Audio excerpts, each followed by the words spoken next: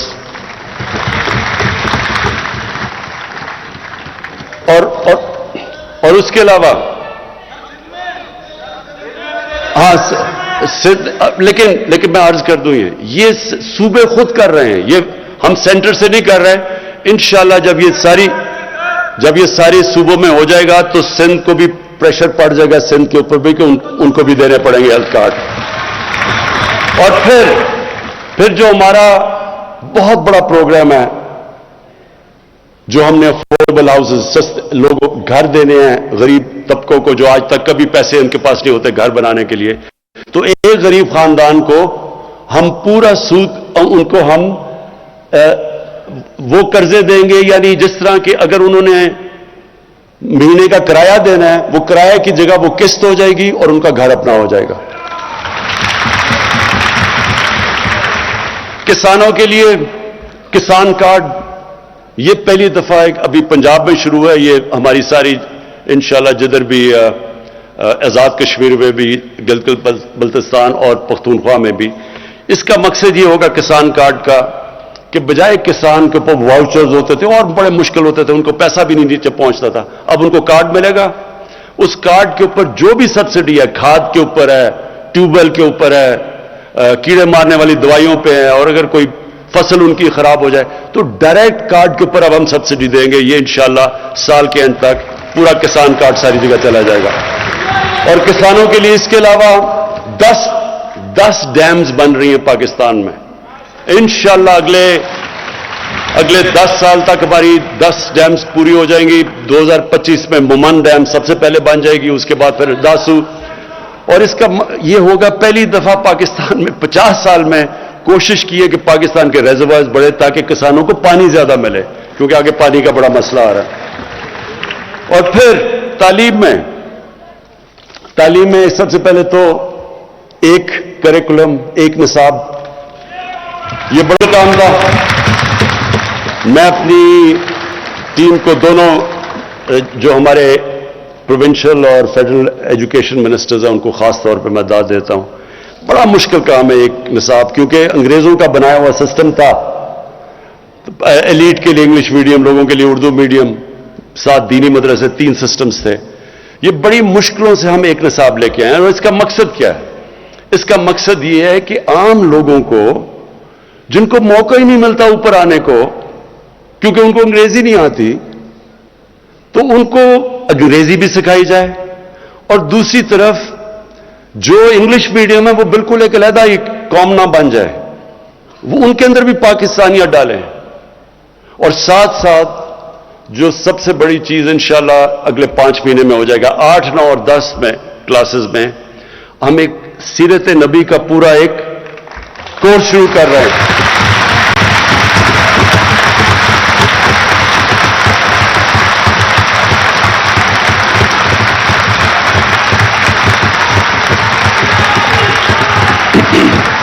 یہ اس لیے ضروری، یہ میں اس لیے سمجھتا ہوں کہ آج جتنا یہ ضروری ہے، کبھی مسلمانوں کی تاریخ میں کبھی یہ ضروری نہیں تھا۔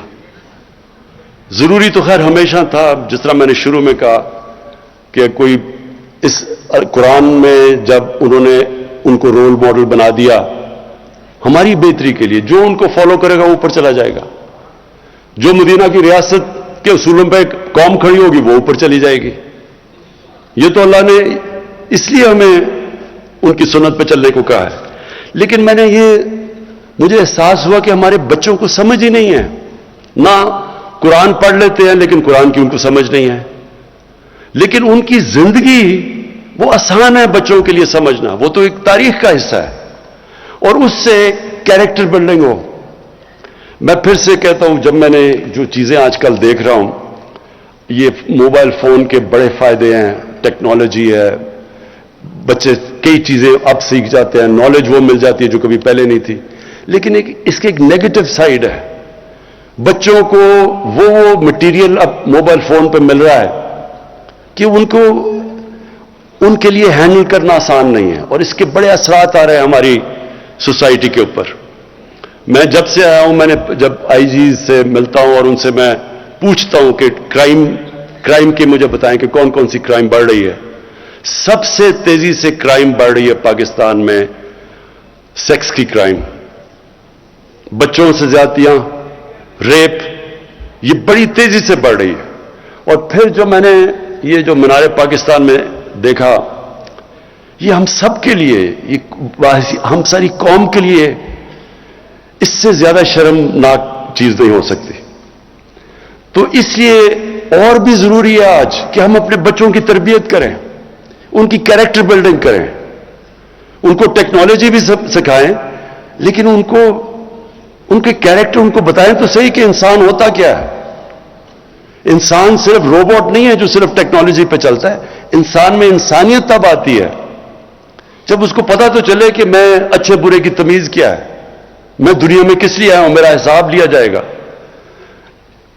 انسان میں ایمان آتا ہے یہ نہیں آتا، یہ تو اللہ کا فیصلہ ہے، لیکن ہمارا کام ہے ان کو تربیت دینا، اپنے بچوں کو ان کو ایک قسم کے ان کو ہتھیار دینا تربیت سے، تاکہ وہ مقابلہ کر سکیں کہ یہ بالکل ایک نئی قسم کی ان کے لیے انفارمیشن آ رہی ہے. یہ بہت ضروری ہے، کیونکہ اگر اس وقت میں جو ابھی ابرار نے بالکل ٹھیک بات کی کہ جس طرح کی اس وقت انفارمیشن آ رہی ہے، یہ بالکل ہمارے دین سے بھی بچوں کو دور لے کے جا رہی ہے، ہمارے کلچر سے، ہماری پاکستانیت سے. تو اس لیے انشاءاللہ یہ جو ہماری کوشش ہے اب کہ سارے بچوں کو ہم 8, 9 اور 10 کے اندر جو بھی بچہ ہے جس مرضی اسکول میں، انگلش میڈیم، اردو میڈیم، سب کو سیرت نبی کے اوپر پورا صحیح سکھایا جائے گا. اور پھر یہ جو ہماری پوری کوشش ہے کہ جو ہمارے علاقے پیچھے رہ گئے ہیں، بلوچستان پیچھے رہ گیا، ہمارا قبائلی علاقہ جو پرانا قبائلی علاقہ تھا وہ پیچھے رہ گیا، وہاں بھی غربت ہے، پڑھائی وہاں بھی کم ہے. تو ان سارے علاقوں کے لیے ہم نے اسپیشل پیکیجز دیے. بلوچستان میں ہماری گورنمنٹ نہیں ہے، سندھ میں ہماری گورنمنٹ نہیں ہے، لیکن ہم نے صرف غربت کے اوپر اسپیشل پیکیجز دیے ہیں. ہم نے 14 سندھ کی ڈسٹرکٹس، 9 بلوچستان کی ڈسٹرکٹس اور گلگت بلتستان، ان کے لیے ہم نے 1300 ارب روپیہ ہم نے ایلوکیٹ کیا ہے ان کو اٹھانے کے لیے.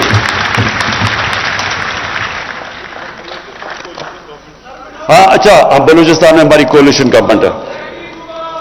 اچھا اب میں آخری چیز پہ آ رہا ہوں، اور یہ بڑا ضروری ہے آپ سب کے لیے کہ دیکھیں، میں پاکستان کی چپ کر کے سنیں پاکستان کی پہلی جنریشن ہوں. میرے ماں باپ ایک غلام ہندوستان میں پیدا ہوئے تھے. میں ایک پہلی جنریشن ہوں جو ہم ایک آزاد ملک میں پیدا ہوئے تھے. اور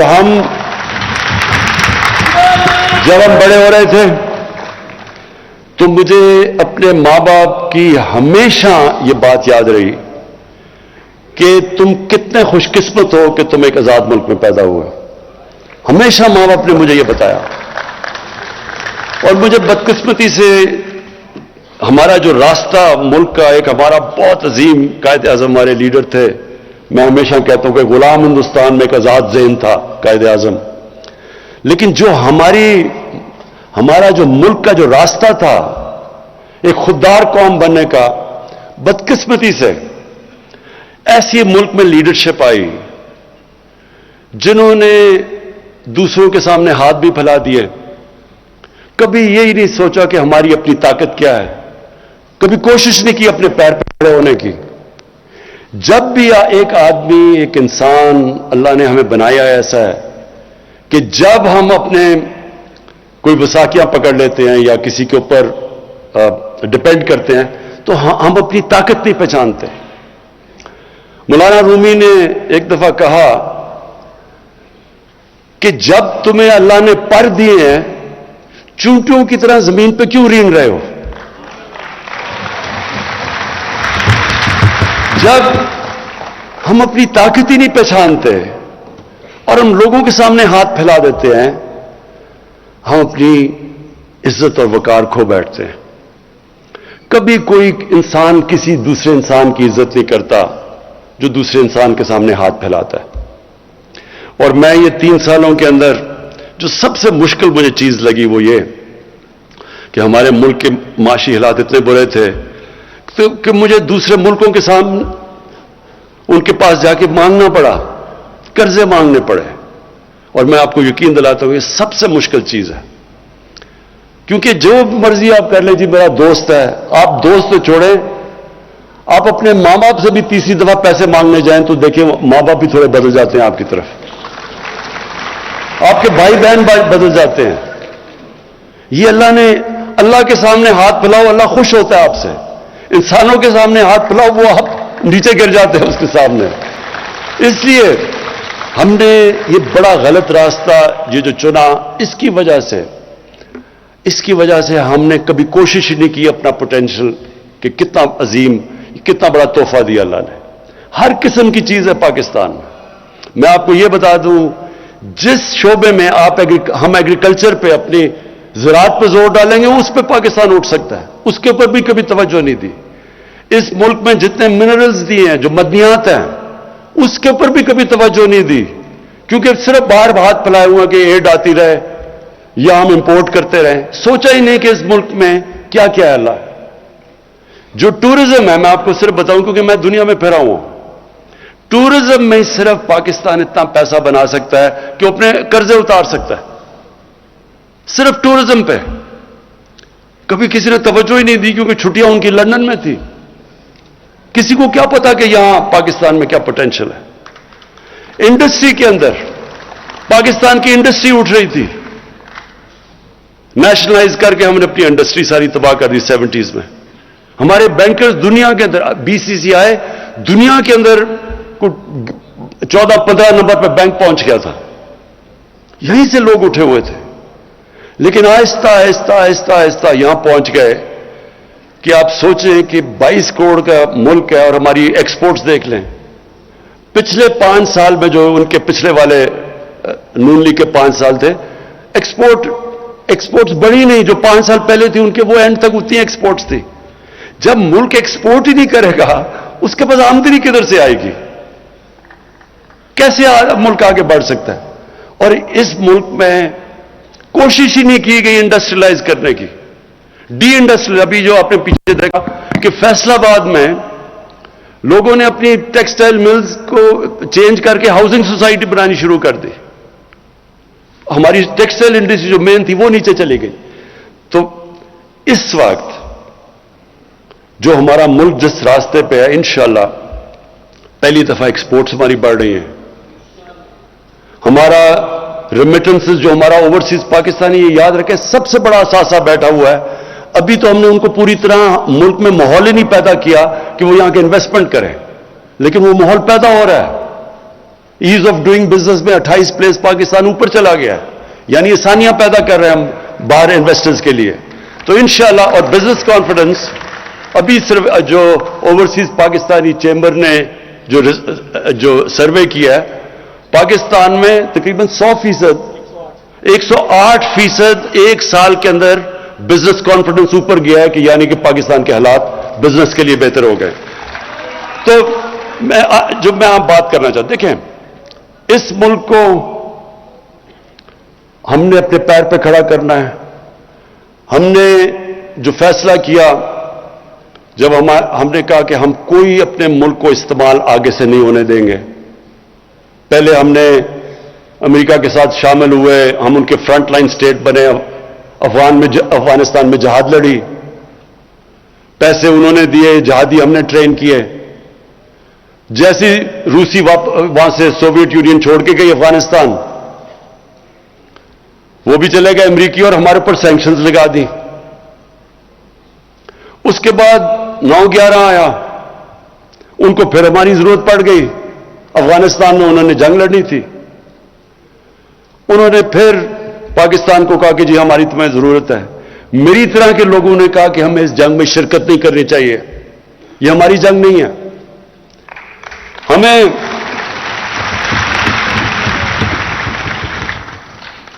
تو جارج بش نے یہ نومبر 2001 میں اس نے کہا، جب اسے ضرورت تھی ہماری، کہ اس باری ہم پاکستان کو نہیں بھولیں گے، ہم ابینڈن نہیں کریں گے اس باری پاکستان کو. لو جی امریکہ کی جنگ میں شامل ہو گئے، کہا جی ہماری جنگ ہے، پیسے ان سے لے رہے ہیں، جنگ ہماری ہے، ہم ان کی مدد کر رہے ہیں اور وہی بمباری کر رہے ہیں ہمارے پہ. 480 ڈرون اٹیکس کیے ہیں پاکستان کے اوپر. کبھی دنیا کی تاریخ میں یہ نہیں ہوا کہ ایک ملک کو اپنے ہی اعلائے بمباری کر رہا ہے، یہ کبھی دنیا میں نہیں ہوا. وہ لوگ جو بیچارے مرتے تھے ڈرون اٹیکس میں، وہ سارے بدلہ لیتے تھے پاکستان سے، ہماری فوج سے. ہمارے ادھر فوجی بھی شہید ہو رہے ہیں، ہمارے بم دھماکے ہو رہے ہیں. 70 سے 80 ہزار لوگوں کی ہم قربانی دے گی کسی اور کی جنگ لڑ کے. اور اس کے بعد وہی ہمیں کہنا شروع ہو گیا کہ نہیں جی آپ کی وجہ سے ہم افغانستان میں کامیاب نہیں ہوئے.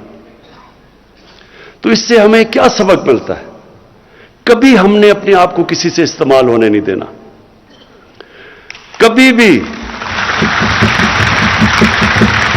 کبھی ہم نے اپنے لوگوں کو اس طرح نہیں ہم نے قربان ہونے دینا کسی اور کے لیے، کیونکہ انہوں نے تو کچھ نہیں اپریشیٹ کیا. لوگ ہمارے مرے، تباہی ہماری ہوئی، ڈالر ہمارا، اکانومی ہماری تباہ ہوئی. قبائلی علاقے کے جو آدھے لوگوں نے نقل مکانی کی، قبائلی علاقے اجڑ گئے. کیا ملا اس سے؟ اور وہ اس لیے کہ ہمیں غلط عادتیں پڑی ہوئی ہیں. ہمیں جی ایڈ مل جائے گی، چلو جی مدد کر دو کسی کی. تو اس لیے یہ جو خودداری ہے، دیکھیں ایک انسان، ایک قوم کھڑی تب ہوتی ہے، رسپیکٹ ہی دنیا میں تب ہوتی ہے جب وہ خوددار ہو. تو ہماری فورن پالیسی اب ایسی ہے کہ ہم نے کوئی کسی کے ساتھ، ہم نے امن میں شرکت کریں گے، کسی کی جنگ میں ہم نے شرکت نہیں کرنی.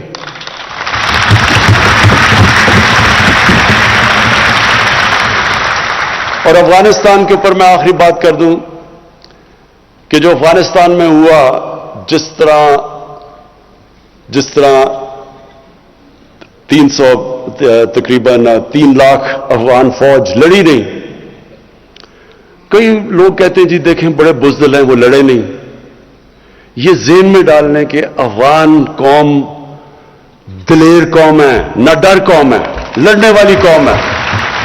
اگر وہ نہ ہوتی تو 10 لاکھ افغانیوں نے شہادت دی تھی روسیوں کے خلاف.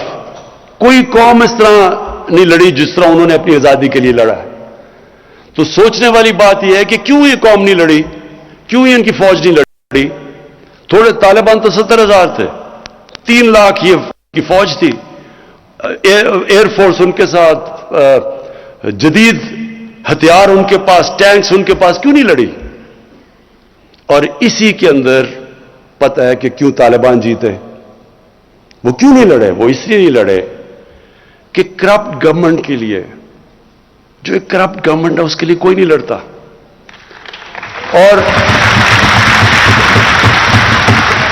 اور دوسری چیز، افغانیوں کی ایک سائیکی ہے، وہ ہمیشہ جو باہر سے آتا ہے، جو ان کے اوپر فتح کرنے کی کوشش کرتا ہے، وہ قوم ان کے اگینسٹ کھڑی ہو جاتی ہے. وہ اپنی آزادی کے لیے لڑتے ہیں.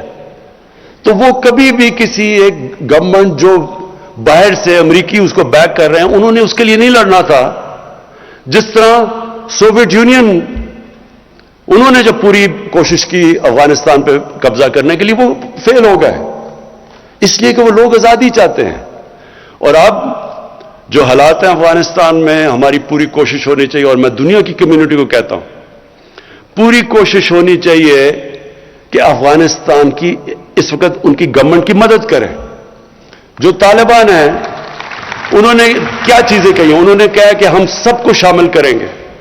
یہ بڑی زبردست چیز ہے. یہی تو چاہ رہے تھے دعا کے اندر جو ٹاکس تھی اس میں کیا چاہ رہے تھے طالبان سے کہ انکلوسو گورنمنٹ ہو. وہ مان گئے ہیں. ہیومن رائٹس ہے وہ کہتے ہیں ہاں ہیومن رائٹس. ایمنسٹی انہوں نے سب کو معاف کر دیا ہے اور انہوں نے کہا کہ ہم اپنی زمین استعمال نہیں ہونے دیں گے دہشت گردی کے لیے. یہ دنیا چاہتی تھی. تو جب انہوں نے یہ کہہ دیا ہے تو یہ کیا مطلب کہ نہیں جی وہ آگے پتہ نہیں اپنی زبان پہ کھڑے ہوں گے یا نہیں ہوں گے. بھئی جب نہیں ہوں گے تب دیکھیں. ابھی کیوں شروع ہو گئے ہیں؟ ابھی تو آپ کریں ان کی مدد تاکہ وہ افغانستان میں امن ہو. سب سے زیادہ دنیا کو کیا کرنا چاہیے؟ پوری کوشش کرنی چاہیے کہ افغانستان میں امن ہو. 40 سال سے وہاں انتشار ہے. ان کے لوگوں نے کتنی مشکلوں کا سامنا کیا ہے. اب وقت آ گیا کہ دنیا مدد کرے امن لانے کے لیے وہاں. اور وہ کوشش کرے. اگر طالبان کوشش کر رہے ہیں سب کو شامل کر کے وہ امن کی بات کر رہے ہیں تو ان کی مدد کریں. میں اپنی ٹیم کو اس کا شکریہ ادا کرتا ہوں. اپنے سارے ایلائز جنہوں نے ہمارے ساتھ 3 سال گزارے ہیں. کیو لیگ کا, ہماری بیپ پارٹی کا, اپنی ایم کیو ایم کا, میں آپ کا سب کا شکریہ ادا کرتا ہوں. جی ڈی اے کا سب کا, اپنے سارے الائنس کا شکریہ ادا کرتا ہوں جس طرح آپ نے ہمارے ساتھ کرا ہے. شکریہ.